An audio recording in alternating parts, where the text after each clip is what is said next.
तो हम क्या सोचते हैं कि भाई हमारे बर्ड्स बीमार होंगे या हमारे बर्ड्स को ठंडी हवा लगी होगी, जुकाम होगा या फीवर होगा।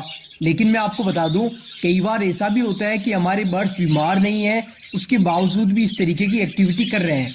नमस्कार भाइयों, मैं आपका दोस्त मोहित पारिक और आप देख रहे हैं आपका अपना YouTube channel Bikaner birds information. तो आज मैं आपको ये भी बताऊंगा कि ऐसा क्यों होता है, आप अपने बर्ड में कैसे पहचान करें कि हमारे बर्ड्स बीमार है या नहीं है। तो इसका तरीका भी बताऊंगा, तो